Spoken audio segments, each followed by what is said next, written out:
on The Voice. In preparation for my knockout round, I, for the first time in my life, lost my voice. It doesn't matter what our circumstances are. It matters that we want what he wants, and it matters that we want him.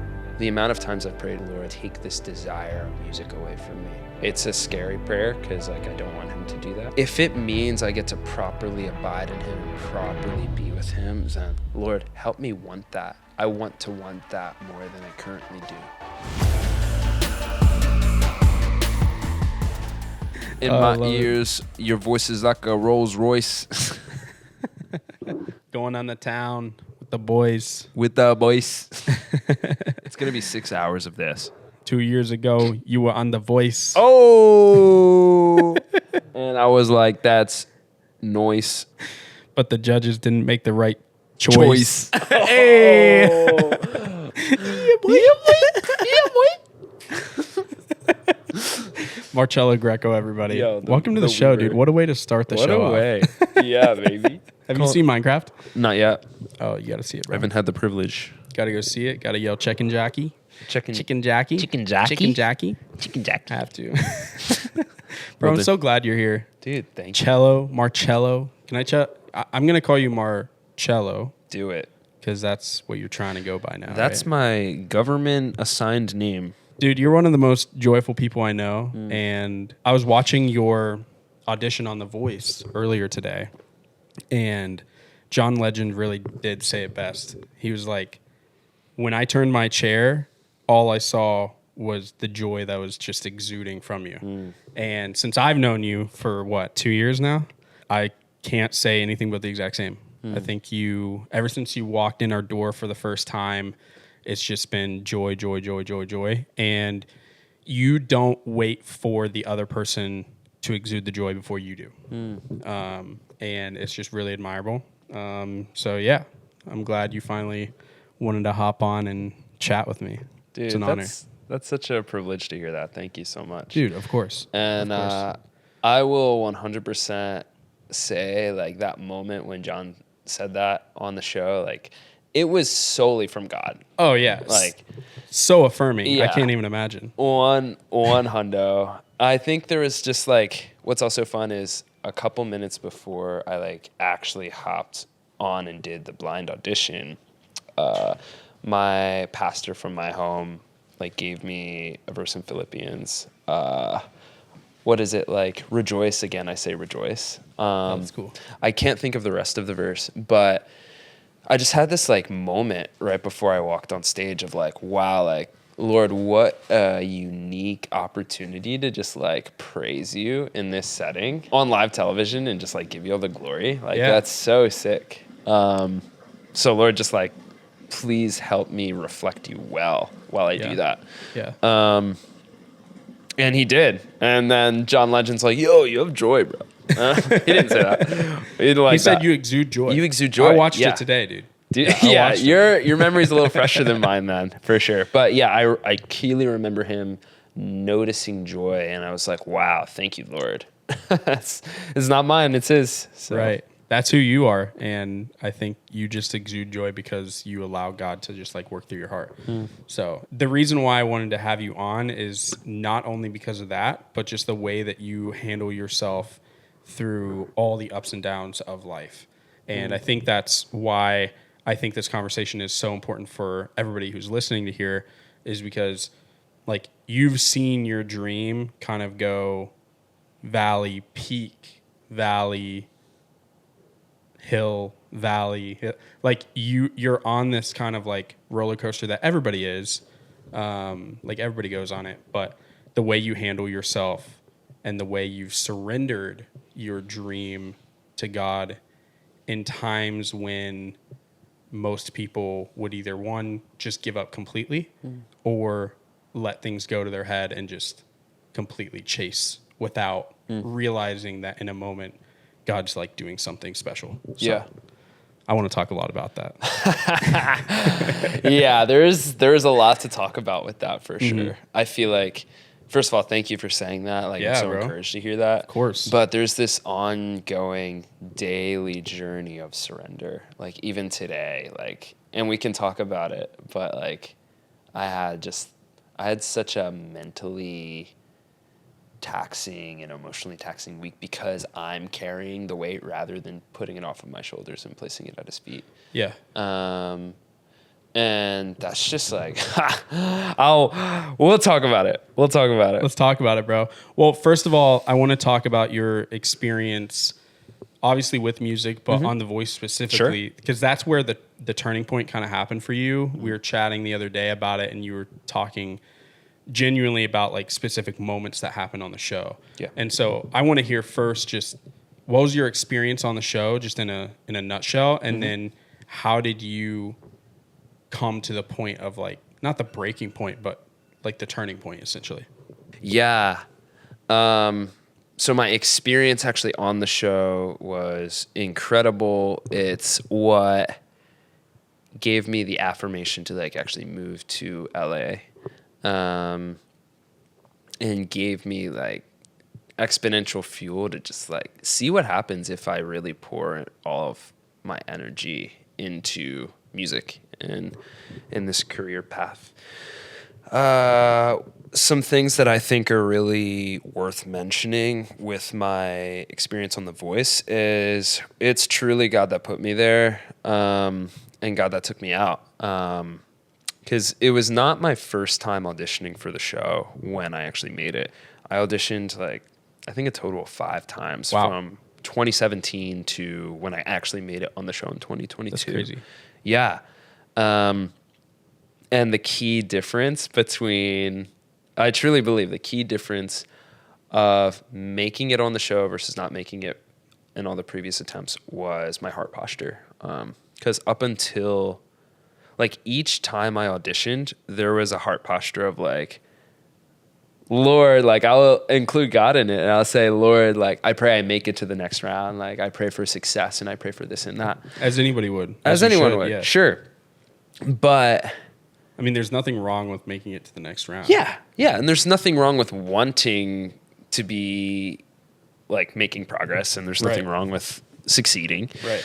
But what I think there is a problem with is wanting that more than what God wants for you. And I feel like I just wanted what I wanted. And I said, Lord, this is what I want. And I didn't get it every time I asked for it. And the season I made it on the show was the first time I genuinely prayed during the audition process, Lord, I don't want this if you don't want this for me. Your will be done. There's this opportunity to audition, and I'll take it. But literally whatever you want. And genuinely. And that's when God said, okay, you're ready now. Interesting. Why do you think he why do you think that point was such a switch up, and why do you think God was like, you're ready now at that point?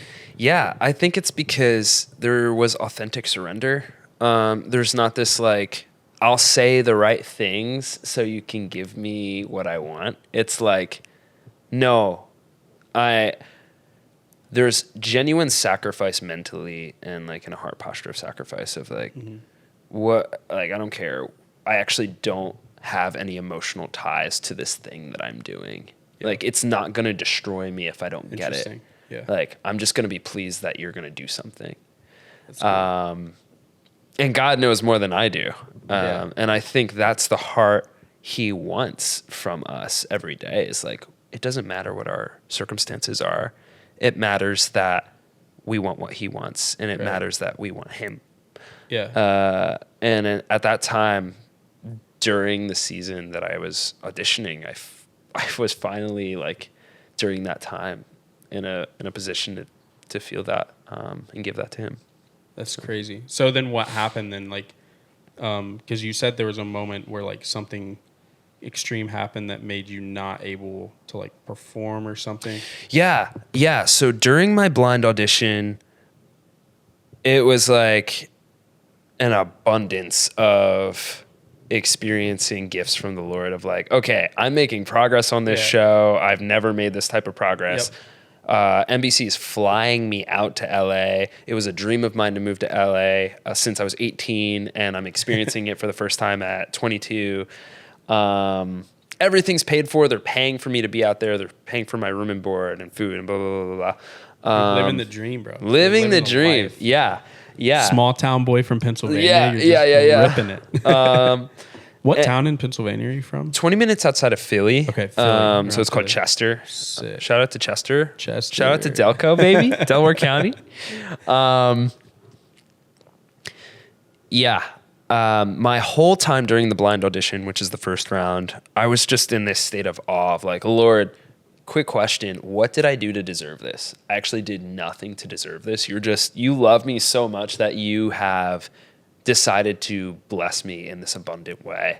Thank you. That's sick. And then like for the month I was there for filming BTS and like interviews and prep, to the day of the actual blind audition, I get 2 chair turns. John Legend and Camila Cabello, who were the people that like I wanted to turn in the first place. So dope. I was like, if anyone turns, that's a gift in itself. But if I had the opportunity to choose, I'd be torn between those 2. And those are the only 2 that those are the only So ones. you're like forced into that. yeah.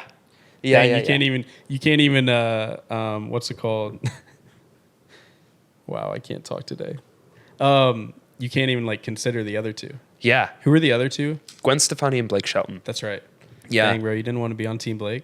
I couldn't. He didn't want me. Blake didn't want you. Dude. Yeah. That's tough. That's okay. I still love you, Daddy Blake. Yeah, what's also interesting is like in real life, they turned at like the same time. In the edit, they split up their chair turns a little bit. Interesting. But in real life, it was almost identical. Just boom. So what I saw was like, oh, snap. Jinx from Camila and John. Does that throw you off like when you're singing and then chair turns and there's like this jump of excitement? Does that throw you off or does it just make you push forward and finish the song even better? Yeah, for that, because my headspace was so joy oriented and so Lord focused, it was like, it doesn't matter if anyone turns. That's dope. And that was a gift to experience. I bet.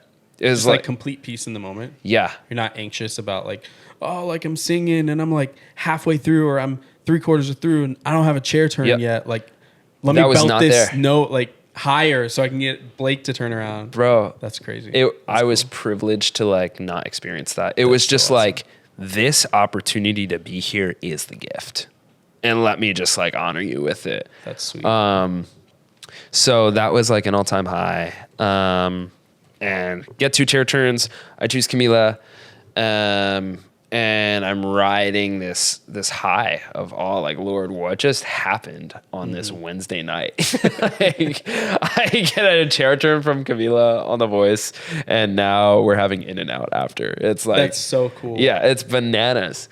You just go and hang with them after? No, so after, you're just saying you went and got in. Yeah, I went and got In and Out with some buddies. You and Camila after. went and got In and Out? Yeah, just us. It was crazy. Yeah. That's funny. No, it was amazing, and God was just so like in every vessel of my body, like just so cool. Oozing out during the first round. But I will say, like, over the course of the second and third round, there was definitely a heart posture change within me, because it shifted from like, Lord, what the heck? Thank you so much. You've gifted me abundantly, to what can I do to win this? Or what can I do to make progress? Not like discrediting God, or, well, I guess like in a way, yes. Like with your actions, maybe a little bit, but it's not like you were intently like, all right, bet. Thanks, God. Peace. That pressure that you were asking about of like, oh, I hope I get a chair turn. Oh, it's like halfway through the song, 3/4 of the way song. Like, all that came to me during the second and third round, because my headspace was less, God, put me where you want me, and more, what can I do to move forward? Interesting. And I still like prayed like for the ability to reflect him well. Yeah. I prayed for peace. I prayed for joy. But there was just something in my mind that was like, oh, like I really want to move forward. And the desire to move forward in itself is not like bad or sinful necessarily. It's just like, what are your priorities? And there was a priority shift. And as a result, the pressure I didn't feel during the first round, it all came flooding during the second and third. What did it feel like? Felt nerve wracking. It was like, That? like I was not nervous at all during the first audition. And then now there's these stakes that I care about because I want to move forward rather than I just want to do what God wants.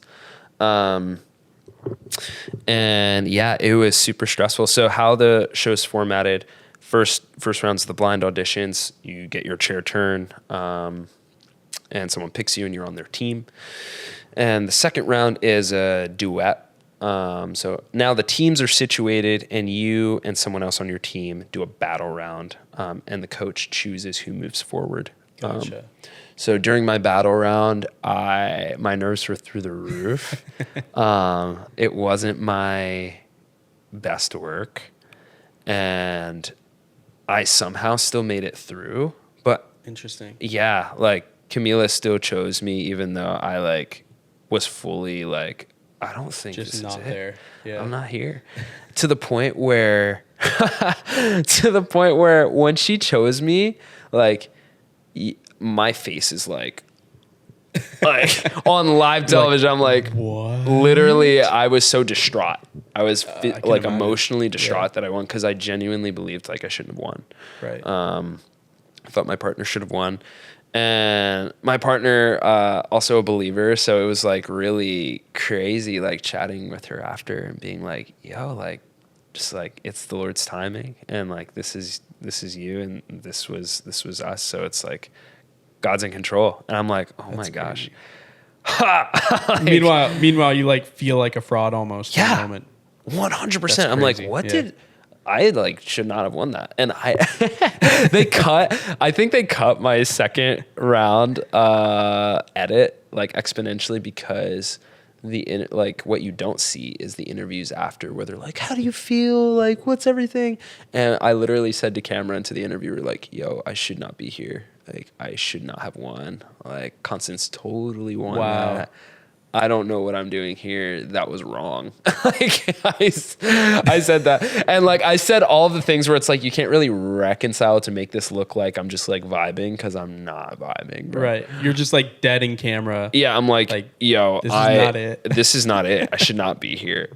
What did Camila think about it? Like, did you talk to her about that at all? Or We didn't really have much time to chat. So my exposure to Camila was pretty much every round post my blind.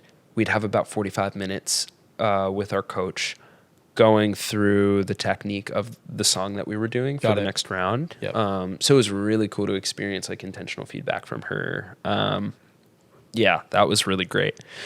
But like not too much. Like it was just not an insane amount. Yeah. Yeah. But more intentional time, but not more intentional time than probably most people. Okay. So yeah, I'm like, dang, I got like an hour and a half of Camila like listening to my voice and giving me feedback, and Crazy. like that's pretty bananas. super cool. Yeah. So what happened then? What like it was Yeah. third round after that? Like what happened? Yeah. So I somehow make it through my second round. I'm now preparing for the third round, and in preparation for my knockout round, which is the third, I, for the first time in my life, lost my voice. Wow. Yeah, my whole life I sang and like I pushed my voice to the limit, never lost it until the third round on The Voice. And Wow. when that happened, I was like, Lord, you're right. Like, I'm not here because of me. You put me here and you're taking me out of here. Crazy. And that sucked.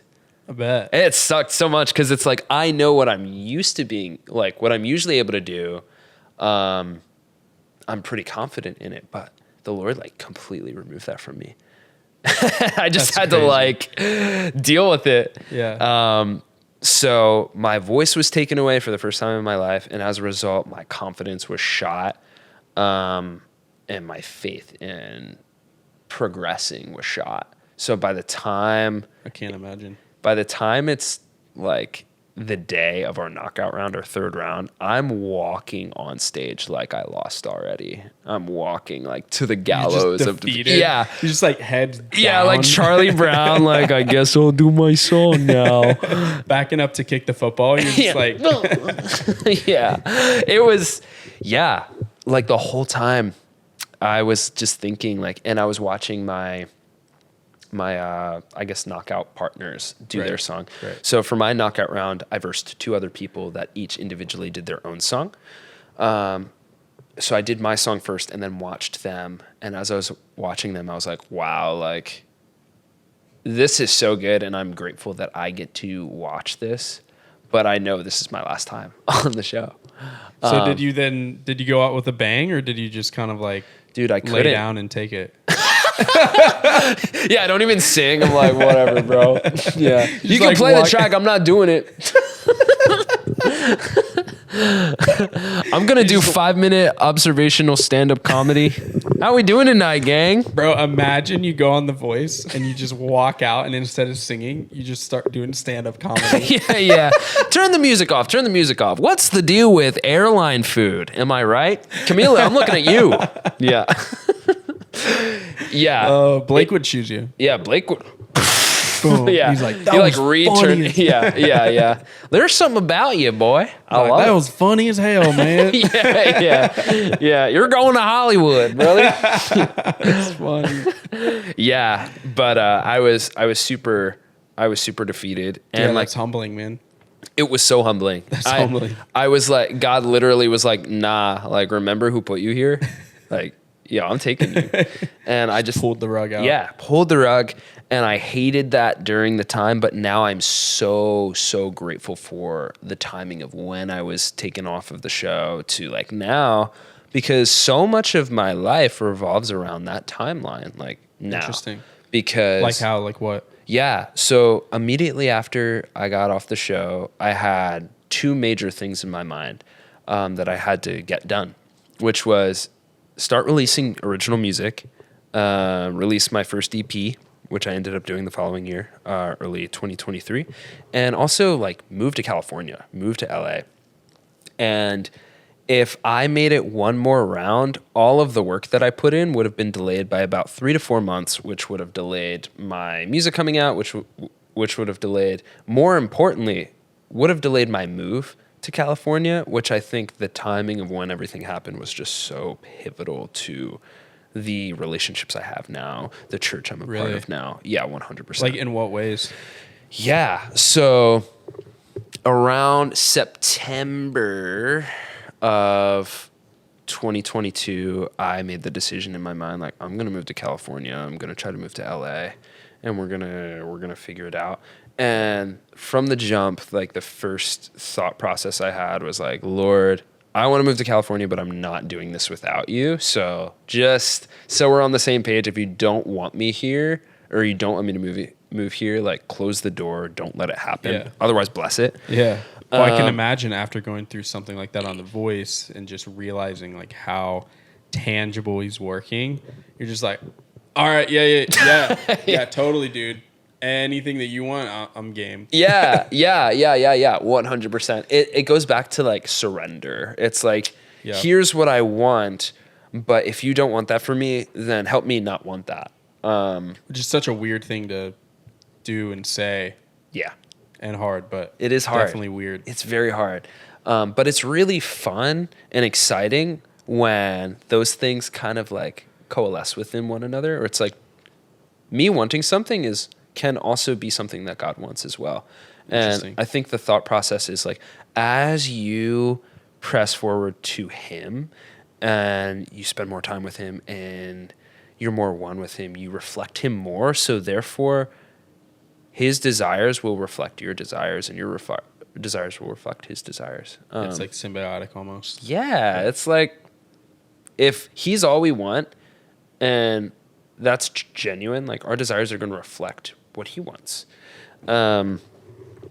So yeah, I don't know. So moving then in 2022, it just kind of like because it was with him, it catapulted into a lot of different relationships that you believe were like pivotal 100%. Yeah.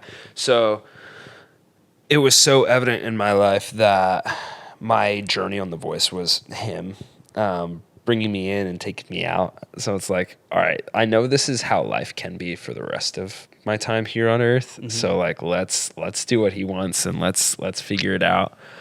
January of 2023, me and some buddies do a road trip from Pennsylvania to California. I didn't have any like predetermined or pre-established community in LA. So I was like, fully blind. Just driving out fully blind. That's nice. I was like, I have one friend who I met on the show. His name's Bodie. Shout out to Bodie. Oh, What's Bodie. Up? What's up, baby? The gratitude guy. The gratitude man. I'm not going to put you in a box, Bodie. Yeah. Consider him boxless. Boxed. Yeah. Yeah. Boxed. Yeah. Boxed by gratitude. Yeah. Yeah. Great song. Great song. Great song. Lake. Yeah. Great Brandon Lake song. Great Brandon Lake song. No, Bodie's cool. Bodie's cool. Yeah. I've heard because I haven't met him yet. Yeah. Maybe one day. Maybe one day. We were like hotel neighbors. Oh, nice. So that's how we connected. That's cool. But Bodie's based like much more south. He's based in OC. Okay. And I wanted to move somewhere that's cheap. And I found an hour and a half north of LA is Lancaster, California, which is kind of like a desert vibe. And I was like, it's an hour and a half away from LA, but it's a closer drive than Pennsylvania is. So like, I'm going to send it. Isn't that crazy how you ration out like things like that? Yeah. You're just like, well, at least I'm not having to fly 6 hours. Totally. And it's like so much more doable than that. Yeah. So yeah, I moved to Lancaster. I get connected to a church there, and got connected with some amazing friends. And then how I got connected to you essentially was there was a concert Jake had at the Wiltern Golden Hour. Jake. JVKE. Oh, that's where you met Gabe. That's where I met Gabe. That's sick. So I get tickets to this concert in August. I purchased the tickets back in like February, and I didn't know who I was going to go with, but I bought two, and I never do that. I'm like, maybe I'll figure it out. By the time August rolls around, I'll have someone to go with. So you're not normally like just a spontaneous type. Yeah, there's people that go to concerts by themselves, and I'm like, that idea is cool, but I don't think I could do that. Do it. I don't think I'd ever do it. I just like I've never done it either. Yeah, I always feel like I have to have like friends around me to vibe with. Maybe we can both independently go to separate concerts by ourselves, and then afterwards share our experience. I'm down. Let's do it. It's like the weirdest invitation because it's like we don't want to go to the concert together. We want to go to different concerts. Well, do you want to go to the same concert like separately, not together? I want us to go to completely different artists. Different days. We'll just bring back what we found from that experience. I've heard that it's fun. I have a friend who's done it quite a few times, and he's like meets people and just ends up like getting out of his shell a little bit more because he's not confined to his friend group. Yeah. So I've heard it's a good experience. You can be whoever you want. I have never done it. Yeah. You genuinely can. Yeah, I've never done it either. It's not too late, but people in the comments, let us know if you have done it and what your thoughts are on it. Yeah, and maybe we'll read it. They thought you were gonna say fly you out for a concert at some point. Yeah, I was not gonna say that because you need to get some tickies, little tickies for the concert. That's funny. Yeah, so I blindly buy a second ticket. And I'm like, I'll figure out who's going to go with me. A couple months later, I'm like, oh, what if maybe Bodie can go with me? He's like my California friend. So I'm like, hey, do you want to go to this concert? He says yes. He has a connect to Jake, so he messages him and says like, hey, we're pulling up to your concert at the Wiltern. Nice. He gets in contact with Zach, Jake's brother, and basically gets us invited to the after party after the show. I'm like, the old backstage. The old backstage pass. Let's go. Yeah, so that was super fun. So you're saying if you didn't get off The Voice when you got off The Voice, none of this would have happened. You wouldn't have met the people that you met, including Gabe and some of our other friends, and you wouldn't have made the move like down more towards LA. Where like more community is.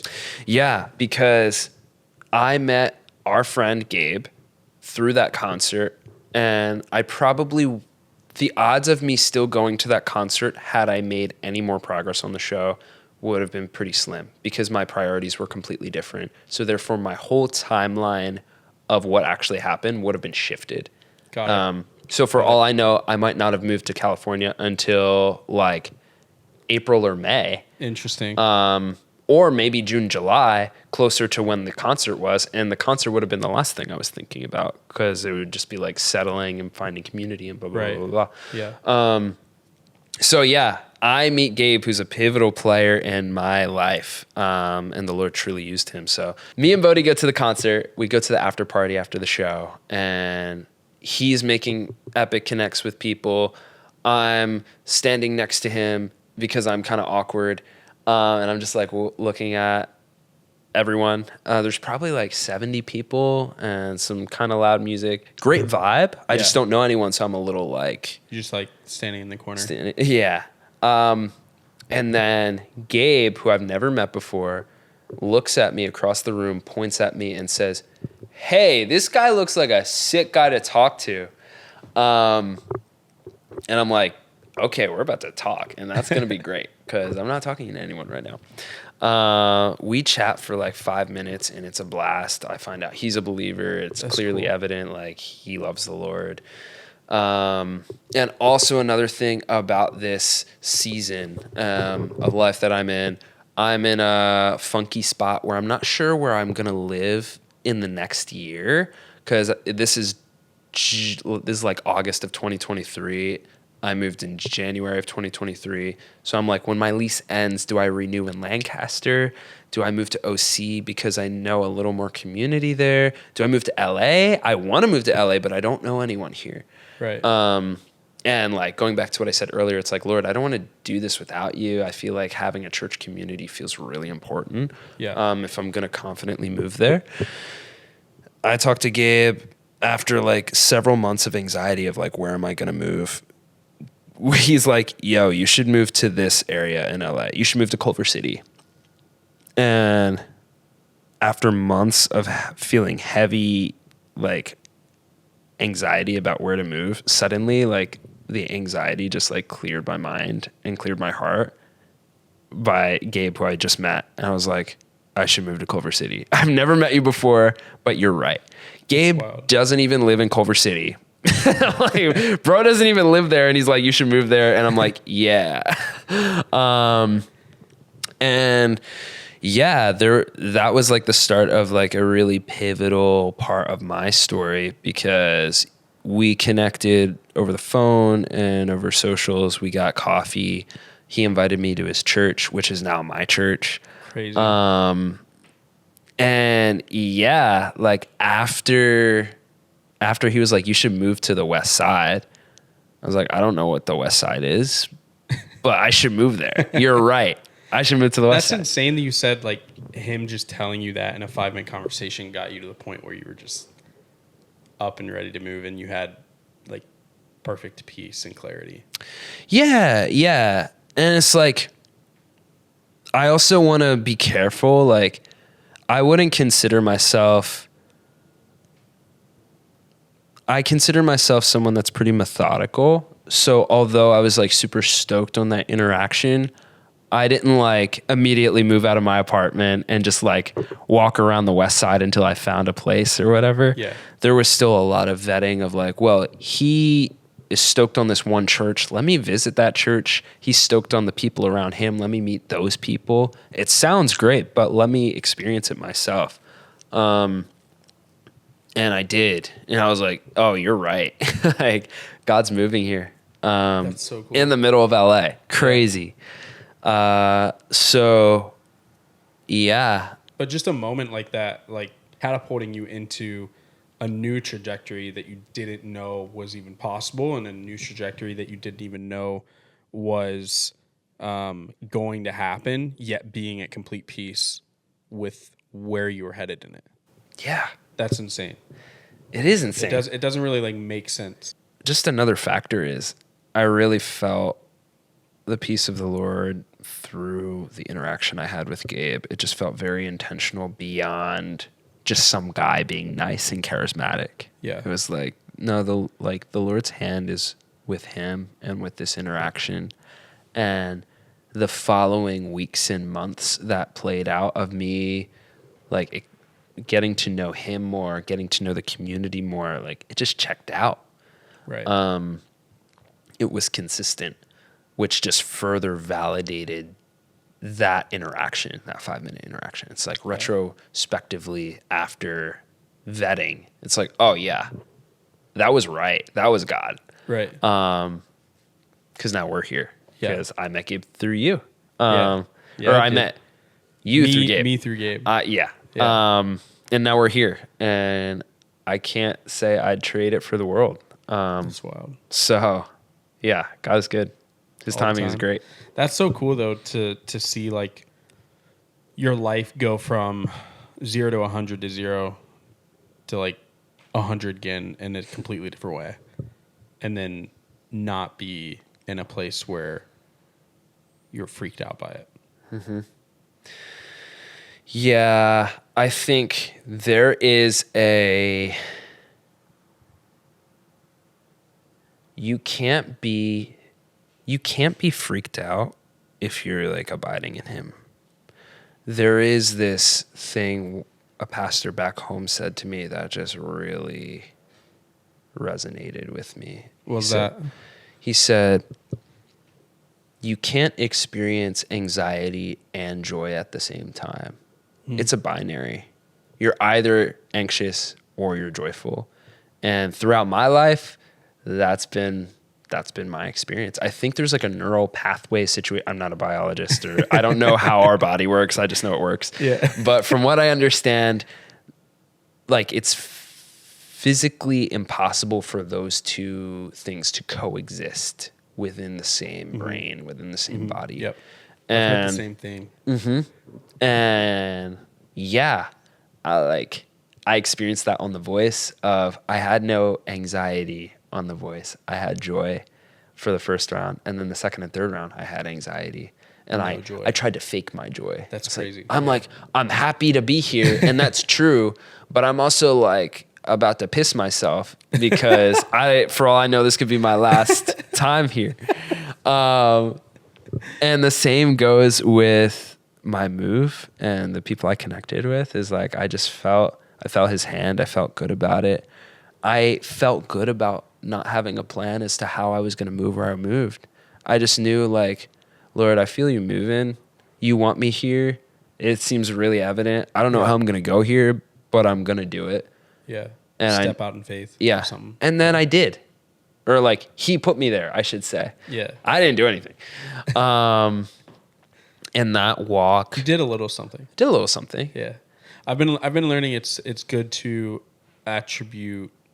It's good to attribute things that we've done, because like it is kind of a partnership. Sure.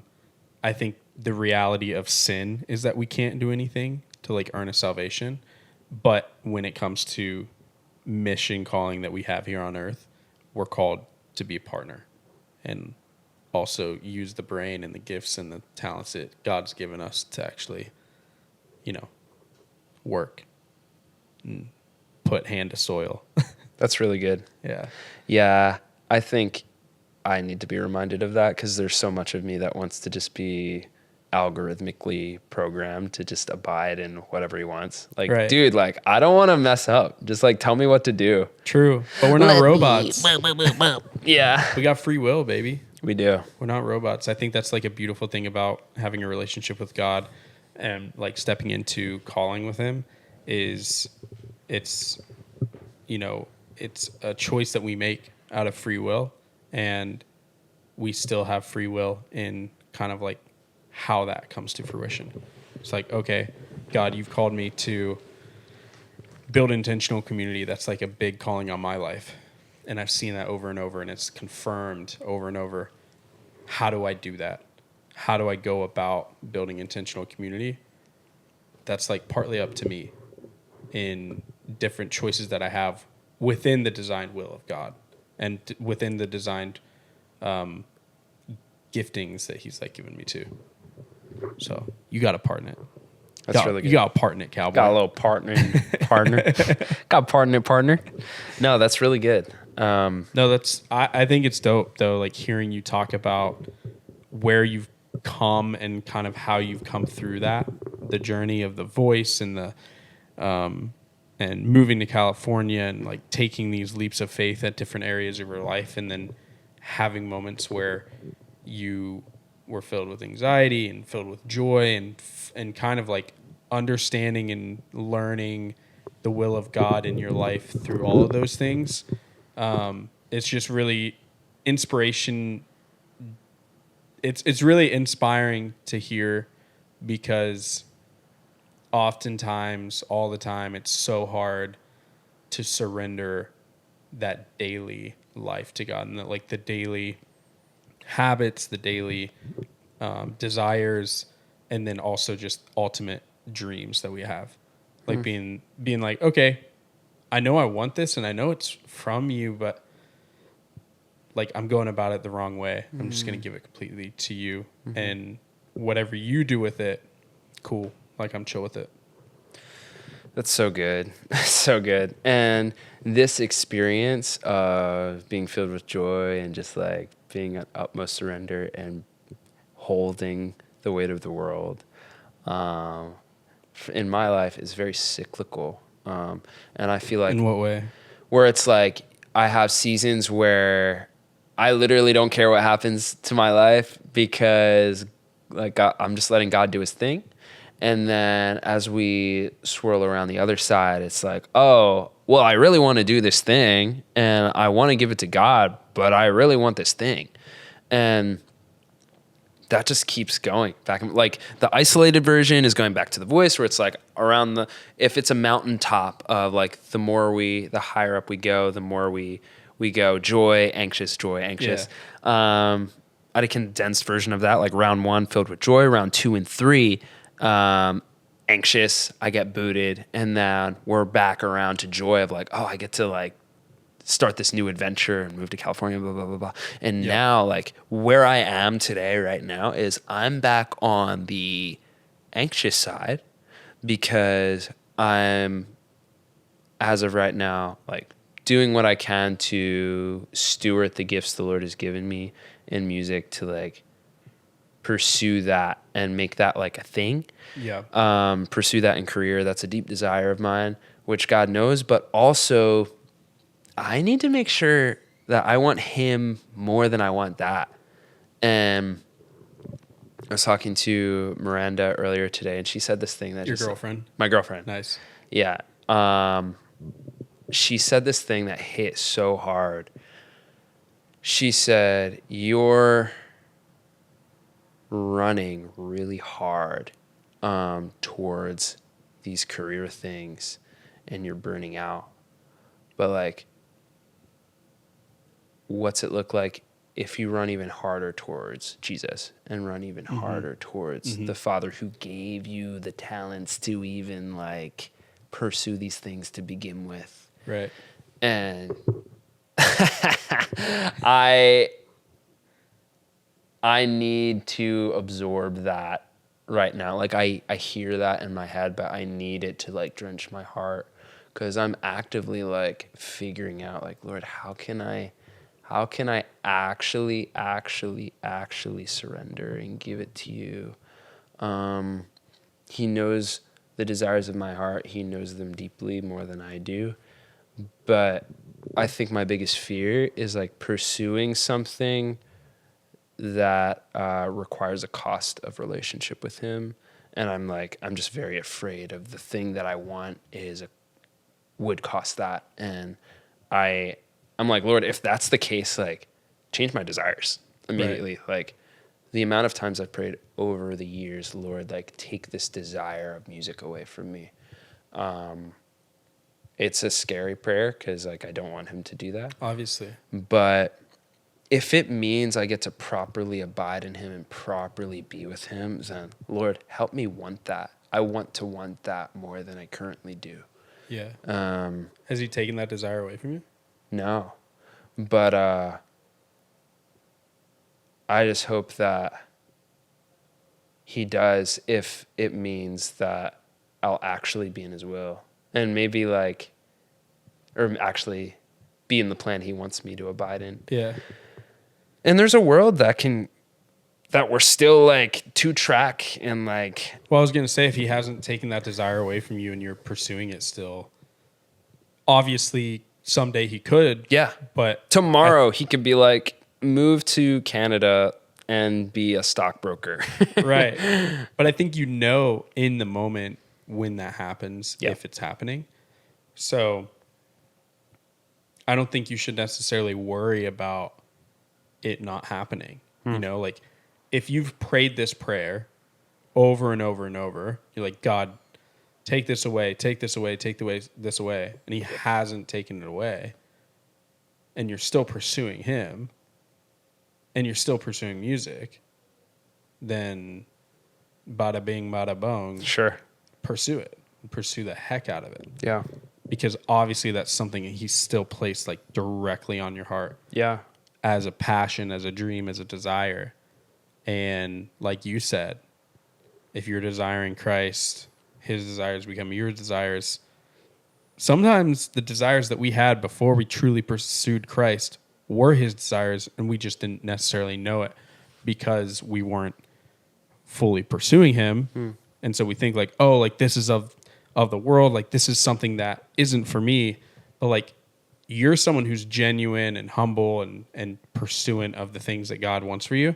And if he still hasn't taken it, then like I think you should shift focus off of, okay, what if this does go away at one point too?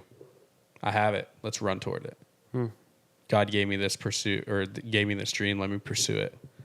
You know? And then if he takes it away from you at some point, then it's like, all right, cool, game over. Yeah. You know, that's like the open hand part is just like, okay, cool. Like he took it away. I'm not mad about it. Yeah. I think that's the limbo, and that's the scary part of like, if there's a progress bar of like 0 to 100 and 100 is the ambiguous goal that I have is achieved or whatever. Right. He could give me the desire, give me the opportunity, whatever, all the way to the 99.9% and then be like, stop right here and walk away. Put it on the altar. Yeah. Because like it doesn't matter because you have me. And like if you have me, that's what matters. And I have to say, yes, Lord, and amen. But that's hard. It's hard. It's so hard. Yeah. So in the meantime, in the day to day, while I still have this energy and I still have this like desire, I just pray for that level of surrender now. Like, I don't know what percent I am. For all I know, I'm at 90%. For all I know, I'm at 0.5%. Could be either. It could be either. Right. But regardless, I have to have the same posture of like, here you go, Lord. Like, yes and amen. Yeah. And that's what I want to strive for. Yeah. In the meantime. No, that's beautiful. I think you are striving for it. Thank you. So give yourself some props. Thank you, bro. I received that. All right, I want to talk about music, bro. I want to talk about your process of creating music. Let's do it. Because you create some pretty dope tracks. Thank you, bro. They're fire. Thank you, bro. They're unique. You have a very unique style. Like what goes into creating a piece of music, and how do you know what pieces fit where? How do you know to like put a synth here, drum here, kick here? Yeah. How do you know to sing, when not to sing? Yeah. What's your brain like, bro? Yeah. I love making music because I feel like it's an opportunity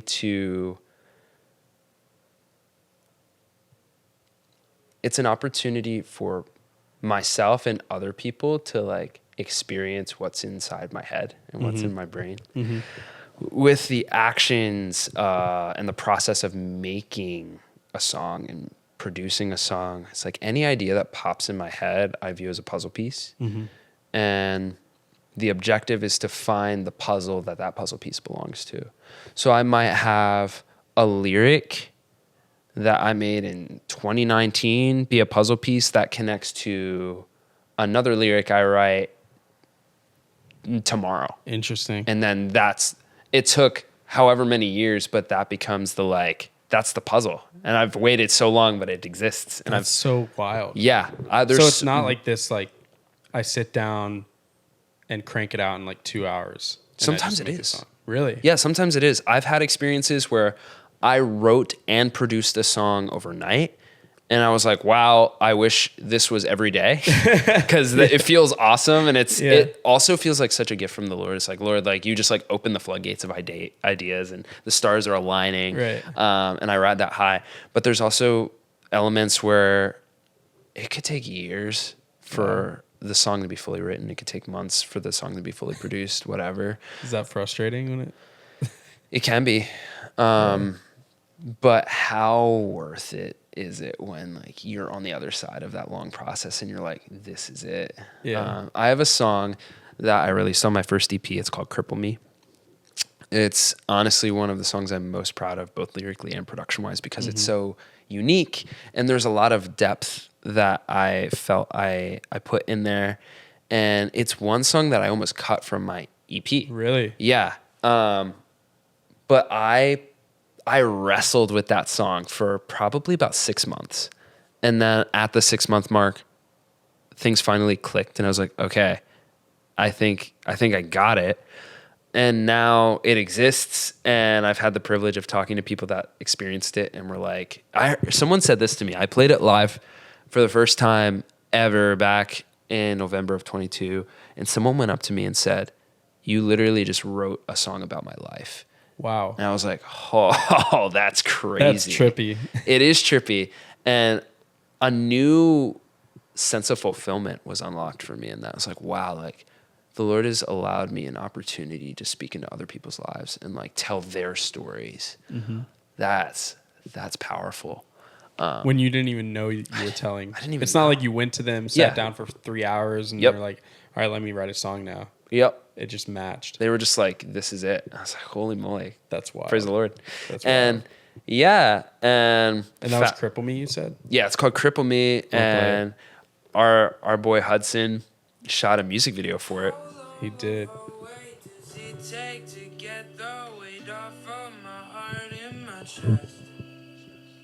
Long nights we spent wide awake to the great all the truth in my heart. Don't copyright claim me. Yo, I'm suing you, bro. Feel like I'm inadequate. Once upon a time you called me more than just your accident. Wake up, smell the roses. I wish I would notice your voodoo magic waving would do wonders, screaming hocus pocus. Your focus is right on my emotions. Burned up and corroded. Scary in the corner of the wall like I'm a rodent. I still want your poison. Relapse me with your potion. And cripple me.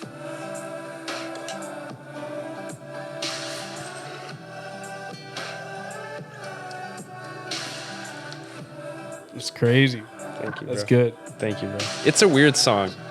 It's weird structurally, very not standard, but I like it a lot. thank you, bro. No, it's a super sick song. I mean, I've heard it a lot, Yeah. but it never gets old. Thank you, It's- bro. It's so well done. And you say it's weird, but I say it's cool. Thanks. I think it's really cool how you mentioned the different puzzle pieces.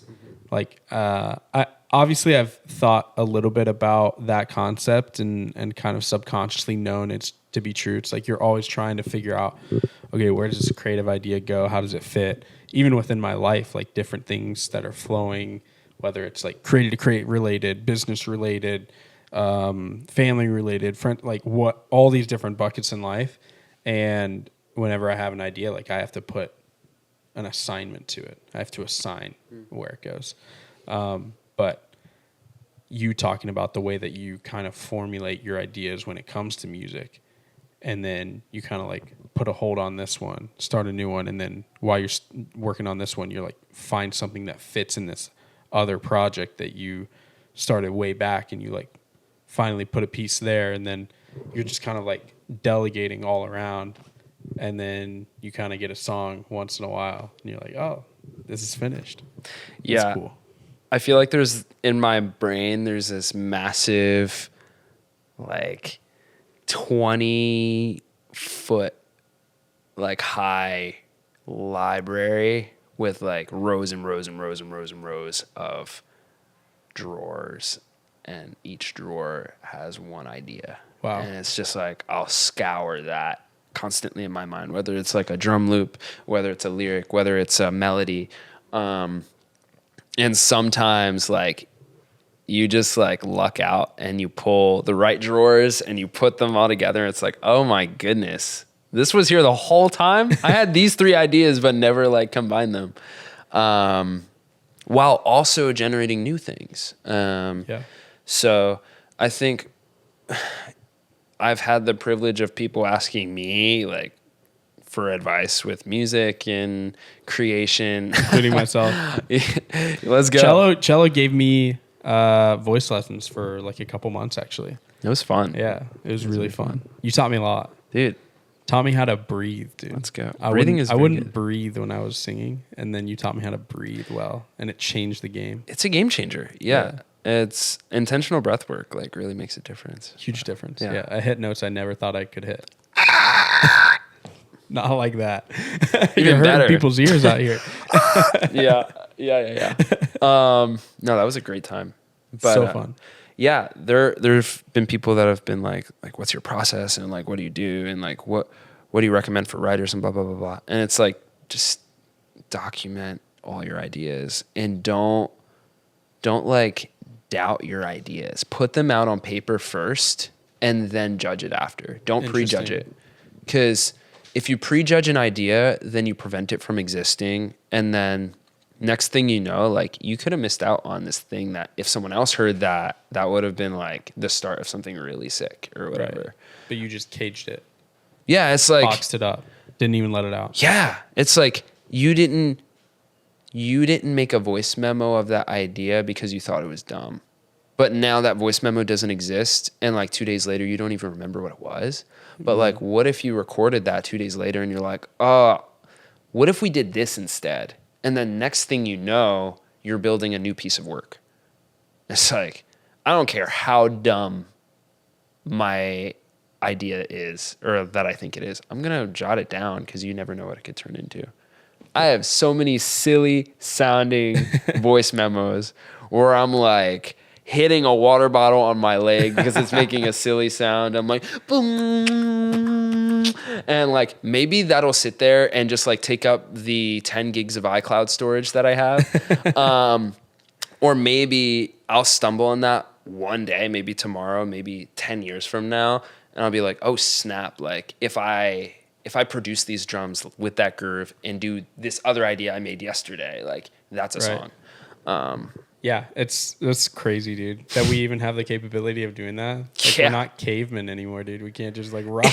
yeah. Etching like sheet music on You're just like writing in writing in notes like on the rock. Yeah. This melody will be sick with these drums. J Dilla swing with these. Yeah. No, that speaks to me heavy. I don't do that nearly enough, and I've realized that it like caps you. Like you're not able to be as creative as you can be because you're just bottling everything up inside. And like you said, you can max out that 10 gigabytes or terabytes or whatever of storage, but that's 10 gigabytes that's outside of your brain that you can kind of like look at and analyze. Yeah. With like fresh perspectives. Totally. And you don't even have to like keep it in your brain and hope you remember because like your phone remembers. Right. Such a gift. That is a gift. Do you have any new music coming out? Oh yeah. You want to play anything? Yeah. Unreleased. Unreleased? Special cello performance. Special cello performance, bro. Dude, I got a mic. I'll get a mic. Did you bring your guitar? I did.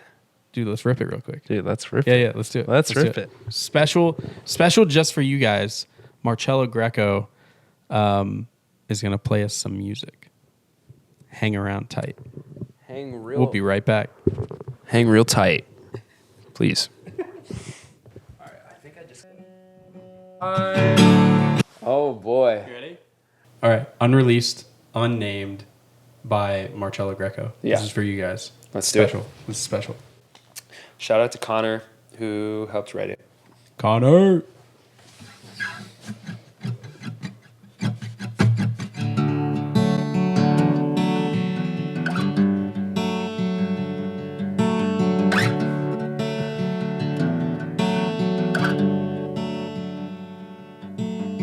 Run away, wish it was easier to run away than sit and wallow in my day to day, 'cause I can't catch my breath. Pay to play, life hitting harder, it's a pay to play. Wish it was easier to fade away from the weight that's on my chest. Ceilings caving, but I don't wanna talk about it. No other way around it. Truth is, I hold mistakes like I can't live without them. So will I waste away, or am I picking up pieces of a broken heart? Don't run away, don't run away. No one ever told me you would get me scarred. Don't run away, picking up pieces of a broken heart. Don't run away, don't run away. No one ever told me you would get me scarred. Don't run away, picking up pieces of a broken heart.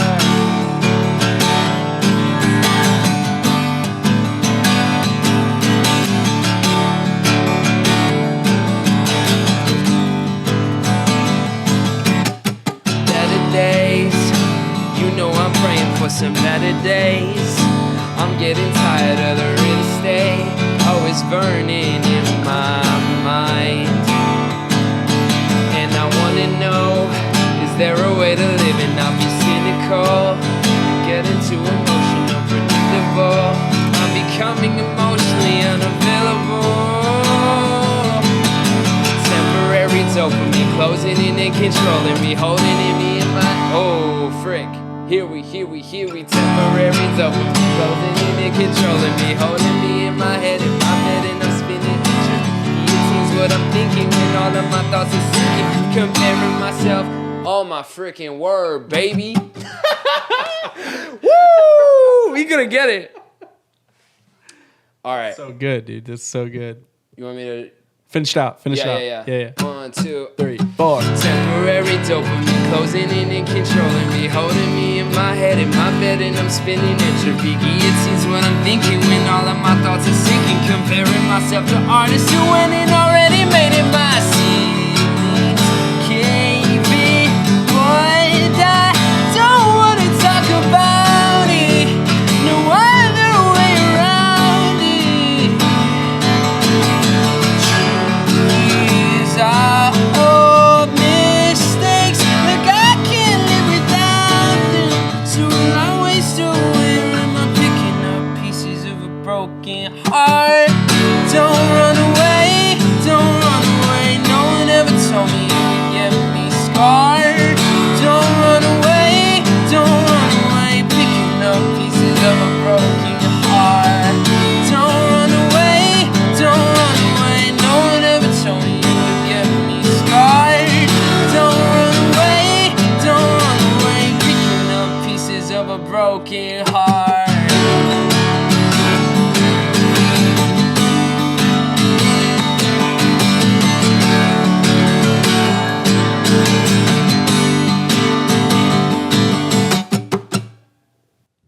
Sheesh.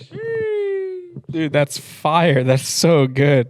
That was amazing. Thank you, That was brother. beautiful. Dude, thank you for wanting to hear it as well. Yeah, of course. Baller. Dude, whenever you make new music, I always want to hear it. Thank you, bro. You're one talented feller. Thank you, brother. Thank you, brother. You're welcome, brother. Dude, do you ever do anything with like beat pads and stuff? I've seen you like play around with it. It's pretty Oh, sick. yeah. Oh, yeah. Before I answer that, do you want me to put this back? Nah, leave it out, dude. Leave it out. Leave it out. Leave it hanging. Leave it hanging, bro. You can Yeah. move that mic off a little bit. Oh, I can move that mic off. Yeah. Consider it moved. It's moved. Is this good? That's good. Right here? Yeah. Beat pads. Yeah, I use beat pads. A beat pad is, for those that don't know, a beat pad is like one of those like 4x4 like square pads where it's like when you hit something, one of the pads, it makes a sound and you program the sounds that go into it. That's like, that piece of gear is a pivotal part of my journey in starting. So an artist that has super inspired my direction in my life and in my career choice is a guy named John Bellion. What a guy. Very talented an artist artist. and producer and like cutting for so many insane artists. He has this video series on YouTube making each song, and it's like the making of whatever. And Go look it up. I'll link it below. It's Dude, worth a watch. it's very good. Yeah. I will always freely publicize John Bellion. Yeah, as all you the should. As you should. No shame, dude. Yeah. John, if we ever meet, it would be an absolute honor. But also, I'll always share your stuff. Yeah. Dude, so good. Yeah, he has a song called Guillotine. And Heard it. There's a video, The Making of Guillotine.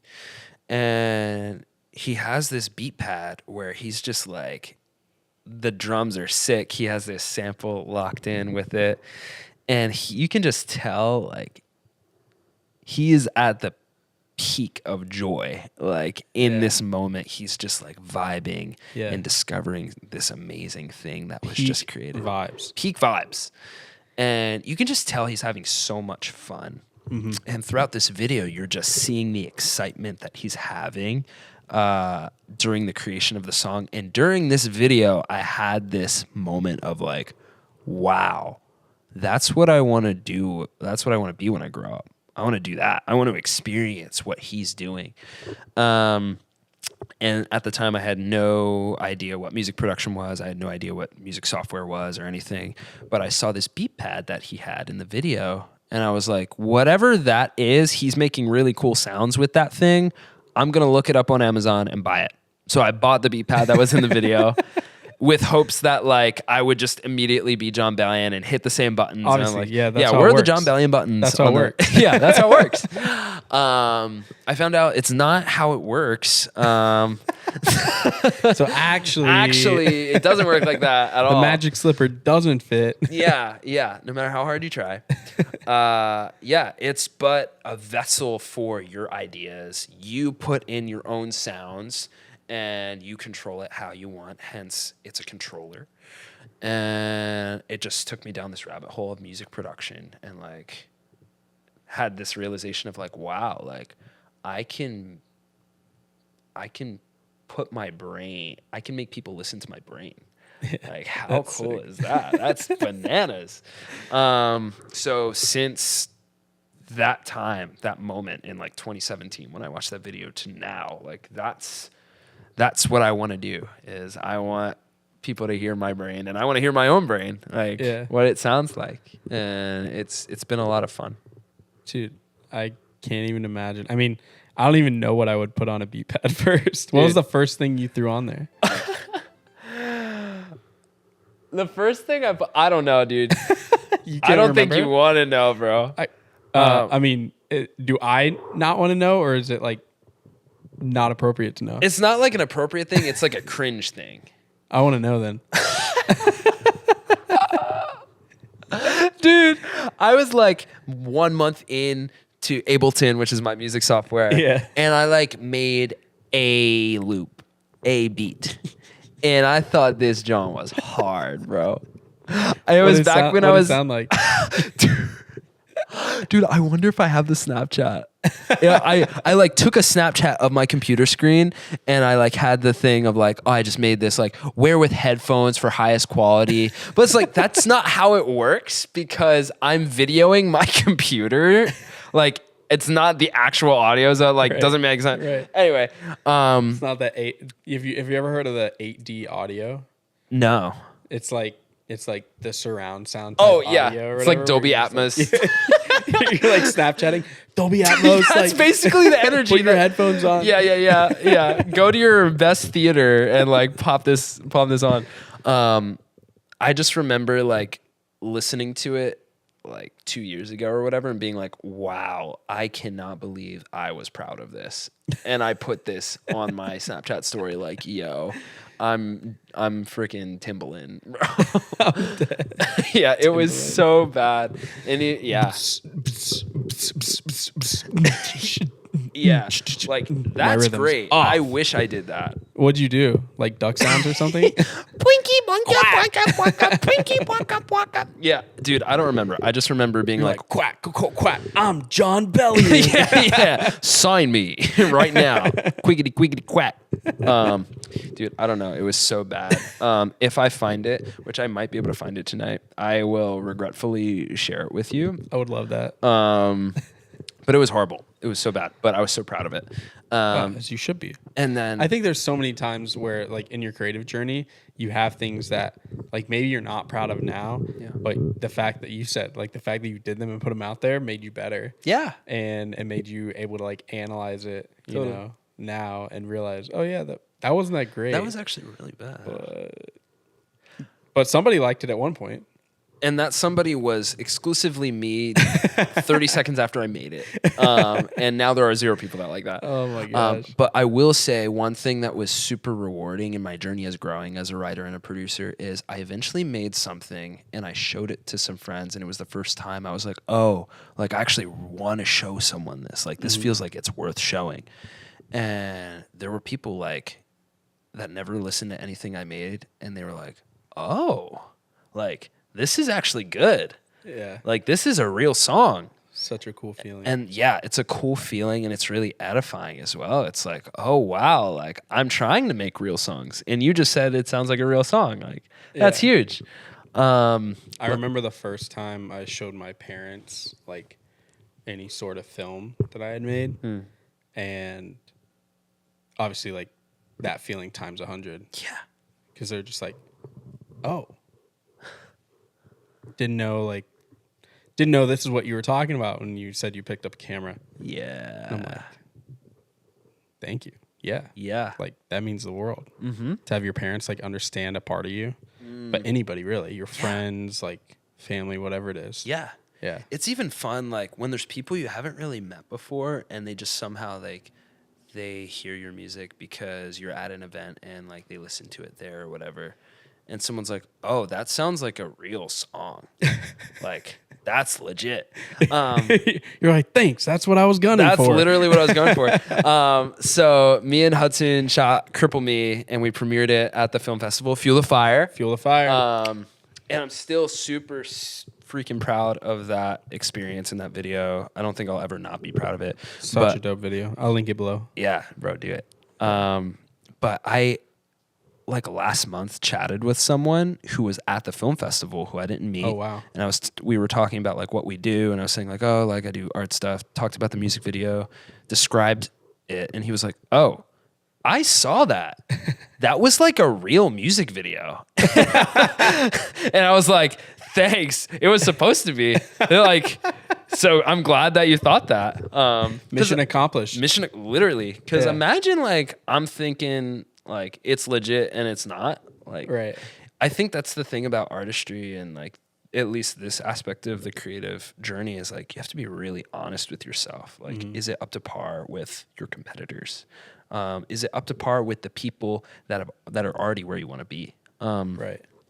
And yeah, that's the standard. And if you can hit that standard, then you're doing something right. But just Right. being like really honest with that litmus test of quality.